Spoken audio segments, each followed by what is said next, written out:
Hello and happy Thursday, everyone. I hope everybody has had a great week so far. And I know we are one day close to Friday Junior. Well, no, actually, today is Friday Junior, technically. And then we have tomorrow, which is Friday. Hallelujah.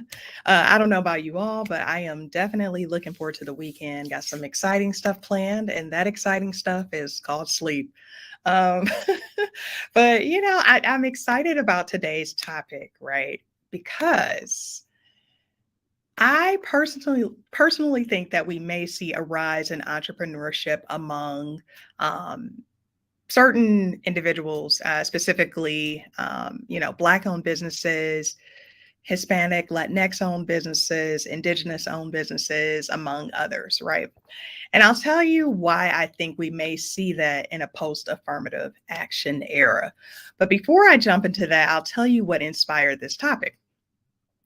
So I had a chance to go to Black Millionaire Coach Live, which is this incredible 3-day experience hosted by Dr. Avis Jones the Weaver. And basically, it's for specifically Black entrepreneurs who are ready to scale their businesses and grow their businesses and take it to the next level. And throughout that whole process, I get to talk to so many different people in the room, right? Of course, I'm networking. I want to meet everybody. I want to know, what's your business all about? What have you been working on? And one of the things that came up time and time again when I mentioned that I worked in the diversity, equity, and inclusion spaces, oh, yes, the workforce needs you, especially now more than ever, because it could be potentially another mass exodus, or, it's just folks are tired, right?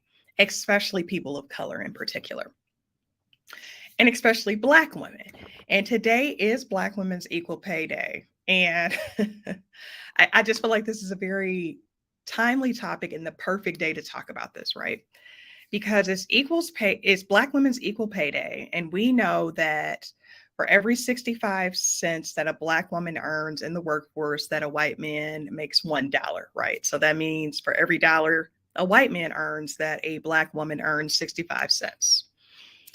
On top of that, one other statistic that has really been disheartening, but I was somewhat aware of this, is that Black women with doctorates lose $2.1 million in wages over their lifetime. That is 2.1 million. Yes, I said that correctly. And I am a Black woman with a doctorate, right? And at the conference, there were several women with advanced degrees, whether it be a doctorate, whether it be even, bachelor's, master's, all levels. And to sit with that reality and that sobering statistic that there is still this huge wage gap in the workforce. You have to think about it. Like, who wants to go to a workplace every day knowing that they probably make significantly less than their colleague, even though they have the credentials, the expertise, and the same educational background, if not more education, right? So, I joke about it, but I have more degrees than most provosts I know, yet I know that what I was earning and compared to some of my white male counterparts was not even close to the same. And a lot of Black women have experienced that. A lot of Latinx women have experienced that. And the same is true for folks with minoritized identities. And so when you compound that with, okay, I'm making a low wage compared to my colleagues, and then you compound that with just the realities of what it's like to be, a person with a minoritized identity in the workplace, it becomes exhausting. It's like, it becomes almost a situation of I can do bad by myself. you know? And what I mean by that, here's what I mean. Like, if I'm going to have to work this hard to earn so little and to still be, undervalued and experiencing different biases and, different forms of discrimination, which is unfortunately very common for a lot of folks. It's like, well, I can go out and try to do this on my own. And yeah, it may be a struggle because entrepreneurship does come with its own different set of, you know, I don't want to say struggles, but it's struggles. Yeah. It comes with its own sets of unique issues, right? That you would not encounter in the workforce. Um, But you can't put a price on peace of mind. I'll repeat that. You cannot put a price on peace of mind.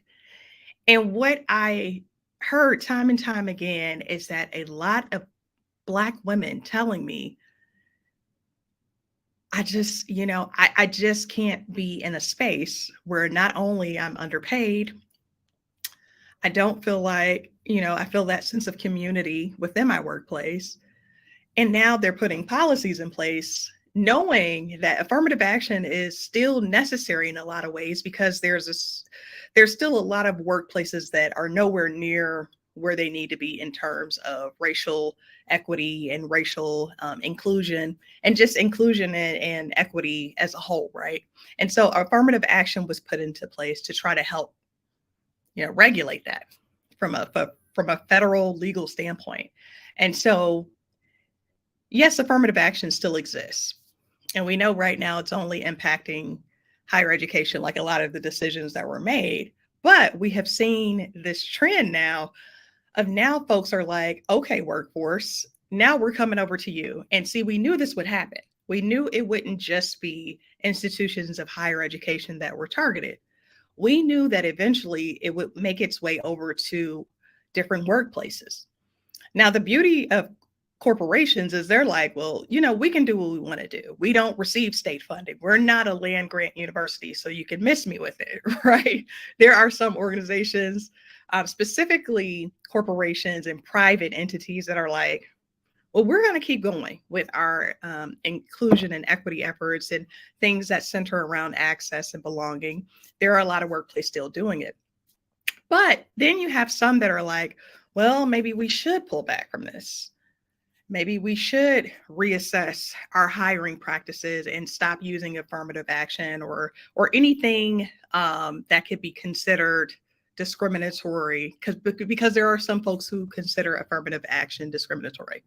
And then there are quite a few of folks who don't. They feel like it's necessary in order to create opportunities for folks with minoritized identities.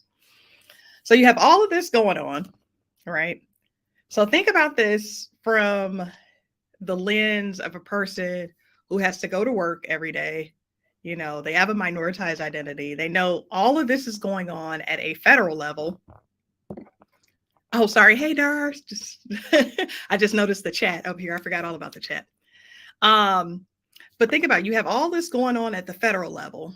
And so you're dealing with this on top of, your wage or what you're earning is not nearly as high as maybe what some of your counterparts are earning. And then you have like just everything going on at once like that. And so I think a lot of people have reached that point of, okay, I want to work in a space where not only I feel like I can feel independence. I'm looking at my notes here because I had to write this down in advance. I can feel a sense of financial independence. I can feel some freedom and autonomy, but I can also get some visibility and recognition as well, because a lot of folks with minoritized identities often feel like they don't get, the visibility in the workplace that some of their counterparts do. So you have all of this going on, right? You got affirmative action, you got a tax on DEI, you got low wages, you have, just some of the job opportunities that might be accessible to some that aren't accessible to everyone. And then one other thing I want to add on that, you look at some of the layoffs that have happened, right? I forgot all about that. I didn't even write that down. Yeah, we could talk more about that mass exodus. I got you. But then you look at the layoffs that have happened. And, not to pick on the tech industry, but I'm going to pick on the tech industry just for a minute. If you look at who was disproportionately laid off, it was people of color and women. So you have this industry, right? Because we hear it all the time. Oh, STEM, we want more women. We want more people of color. You have this industry that when it was time for them to do layoffs, most of the people impacted were women and folks with minoritized identities. So you have that. So let's go down the list again, just so you all can understand the direction I'm going in. So you have low wages, as we talked about, on average, Black women earn 65 cents to the dollar that a white man earns. Hispanic and Latinx women earn 54 cents on the dollar that a white man owns, not owns, but earns. Um, so you have wages, a wage gap. You have systemic barriers within the workplace, oftentimes, and different forms of discrimination that may be happening in the workplace for some folks. Then you have issues accessing certain job opportunities, and then this desire for visibility, recognition, and a desire for innovation and to be able to do, something that fulfills you. With all that being said, why wouldn't a person consider entrepreneurship? Now, I want to go to Dar. Dar put in the chat, hello, Dr. Mayweather. Can you talk more about the mass exodus and what that means for institutions? Yes, I can. And I've been talking about mass exodus, mostly thinking about it from a corporate standpoint, because we know there's been a lot of turnover in the corporate space, but it's been happening in a lot of different sectors as well, especially higher education right now. Higher ed has been hit pretty hard in terms of some of these policies and some of the different decisions that have been made. It has affected colleges and universities more so than any other sector at this point, especially the affirmative action decision as it relates to race-conscious admissions. Over the past 2 weeks alone, because when I was at the conference in DC, my friend and I kept looking at our phone like another university president just left. But over the past few weeks alone, I have seen at least, I want to say 5 to 6 articles about university presidents leaving these institutions. And a lot of these presidents have been women. There was an incident at Texas A&M that happened where someone was supposed to be hired, but then you had interference from outside alumni saying don't hire that person because they focus on DEI and things related to race. She didn't end up taking the position, and then the university president resigned after that. It was one other case. I can't remember the university right now, but it's a pattern, right? Where it has become so politicized that people are just like, I don't want to deal with it. They're like, I don't want to deal with the tensions around affirmative action. I don't want to deal with the tensions around DEI. And this is people who are supporters of it, who are like, this is too much. And so a lot of folks are electing to say, okay, well, what can I do that's like separate from this? Can I do something on my own where I don't have to deal with the politics? Like, I just want to work. I just want to work in a place that's truly inclusive and welcoming, right? I just want to be able to do something that has an impact. And so that's why I do think that we are going to see a rise in entrepreneurship, just because people are experiencing so much fatigue. Now, I will say, and I don't want to glamorize entrepreneurship. I'm very careful with this because I know some folks are like, well, entrepreneurship, it has its hard parts too. And that's absolutely right. You think about, entrepreneurs with minoritized identities are less likely to get access to capital and the startup funding they need and everything else. But like I said, it almost goes back to this. I can do bad by myself, though. Like, I'd rather deal with me struggling and bootstrapping to get a business off the ground than to deal with all of the different issues that are impacting different workplaces right now. And so this is what I've been telling people, especially organizations and people who work specifically with folks who are aspiring entrepreneurs. Now's a great time to show your support. So if you are a business and you work with up and coming entrepreneurs, it's a great time to kind of just revisit this. Think about it like, are we going to see a rise in entrepreneurship, and how can we be there to support those individuals? And it's also great for organizations too. I know there's a lot of big corporations and companies out there. You got a lot of nonprofits, professional associations that are also equally ready to provide support to entrepreneurs and folks who may want an alternate path to the traditional 9-to-5 workplace position. So Dr. Mayweather said, what do you think institutions will do about the issues without the staff to handle it? Ooh, that is a great question. Because, and I've been thinking about that too, because we're already seeing that there is a labor shortage in some areas, especially areas like certain STEM fields and tech. And um, so it's like you already have this labor shortage. And then you have several groups of folks who are just like, this is exhausting. I don't feel supported. I'm not getting the pay I desire. And then you think about multi-generational diversity, right? And so younger generations, they are more likely to leave a place if they feel like their values aren't aligned. So I don't know. I that was a long way of saying it's a lot of stuff going on, and people are really reassessing.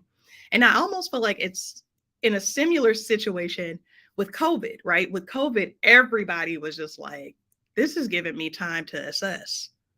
Like, wait, you mean to tell me I could have been working from home this whole time? Right? And they had a hard time getting people to want to come back to a brick and mortar. Because people started reassessing their values. They saw that they could get work done and, spend more time with their families. And I think something similar is going to happen for a lot of folks with minoritized identities.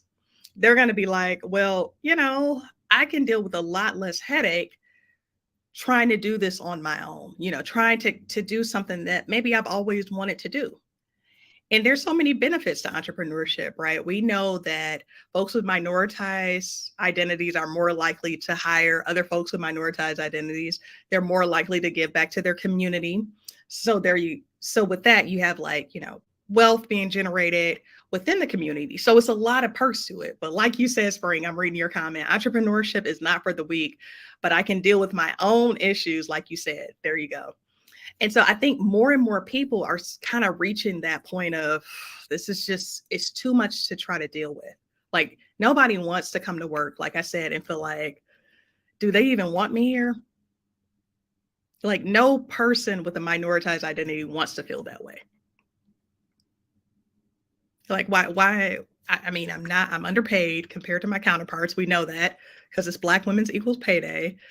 You know, you just look at some of the systemic things that are still going on within some organizations, and some organizations are getting it right. I will say I've seen quite a few different colleges, universities, nonprofits, corporations. They're really doing what they can to create spaces where they have inclusion and equity and psychological safety and, just really focused on it. But then there are some that are like, they are still so far behind that I just don't see how you can maintain, or I'm sorry, not maintain, but retain a diverse workforce in this day and age without being really intentional in making sure that folks feel included and making sure they feel a sense of belonging and making sure that you're actually hiring people who are diverse and bring those diverse skills. And if you take away certain things that kind of regulate that or watch it,